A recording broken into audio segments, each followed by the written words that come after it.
Bonjour, bienvenue à tous. Aujourd'hui, je vais vous présenter un cas vasculaire. C'est le cas d'un sujet âgé de 73 ans, donc qui est connu, suivi à notre consultation pour une cardiopathie ischémique à fonction systolique altérée et chez qui on a fait un coup de sonde lors de la dernière consultation. Un coup de sonde sur l'aorte abdominale. Il y avait une aorte abdominale calcifiée, athéromateuse calcifiée, et on tombe sur une sténose. Donc, on a complété l'écho Doppler, on a jeté un coup d'œil sur les artères viscérales. Et parmi les artères viscérales qui nous intéressent, c'est les artères rénales. Pourquoi les artères rénales? Parce qu'il a commencé à avoir une perturbation de sa fonction rénale.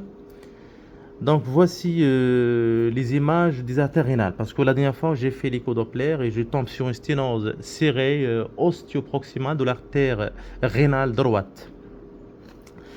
Et avec une occlusion totale de l'artère rénale gauche.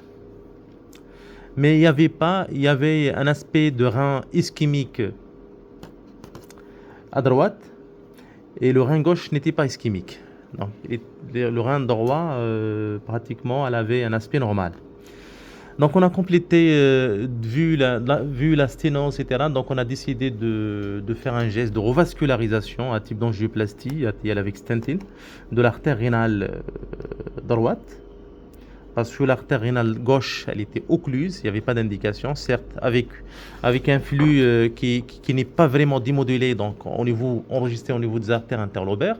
Donc, certes, donc, l'alimentation de rein droit est assurée par des collatérales dont le pouvoir hémodynamique il était bon. Par contre, au niveau de l'artère rénale droite, il y avait un flux démodulé, amorti au niveau des artères interlobaires. Donc, on a complété par un angioscan dans le cadre de bilan pré-revascularisation de l'artère rénale droite. Voici les images. Donc, je vais vous montrer quelques images de sténose. Donc, c'est l'aspect. Donc, ici, c'est l'aorte. C'est l'aorte thoracique. Donc, plutôt l'aorte abdominale, susrénale, dans sa portion susrénale. Et voici les artères, l'aorte rénale dans sa portion sous-rénale. Et puis la fourchette, ce qu'on appelle la fourchette iliaque. Vous avez les axes iliaque primitive droite, iliaque primitive gauche. Donc voici les calcifications, il y a plein de calcifications au niveau de l'aorte. Et vous avez aussi, qu'est-ce que vous avez? Vous avez une artère rénale, donc ici, les images ici. Vous avez une sténose ici. Ostiale, c'est l'émergence de l'artère rénale droite, et les collatérales, les artères prélobaires, interlobaires plutôt.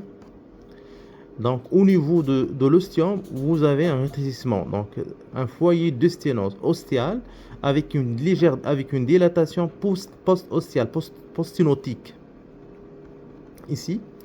Et vous avez une occlusion, carrément une occlusion avec une dilatation pré-sténotique.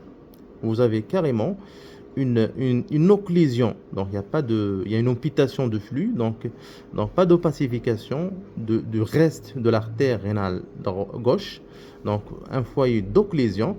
Vous voyez quelques collatérales qui prennent naissance au niveau de la partie pré-sténotique, donc des collatérales qui assurent l'alimentation de rein, qui assure l'alimentation de rein gauche. Donc, le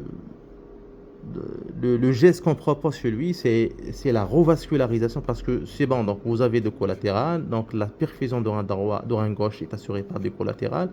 Donc, il n'y a pas d'indication de revascularisation pour l'artère rénale gauche. Par contre, l'artère rénale droite, donc, il y a un sténose très serré. Donc, il y a une indication. Il y a un petit passage ici. Donc, visualisé à l'écho Doppler. Il y a un chenal, il y a un petit chenal. Donc, c'est une indication de revascularisation par angioplastie. On doit dilater ici, on doit mettre un stent au niveau de l'ostium, au niveau de la partie proximale, osseo-proximale, pour rétablir le flux au niveau des artères interlobaires et pour assurer une bonne perfusion de rein droit. Donc, c'est le cas d'aujourd'hui. Merci beaucoup pour l'écoute. Donc, j'espère qu'il vous plaira et à la prochaine fois, Inch'Allah.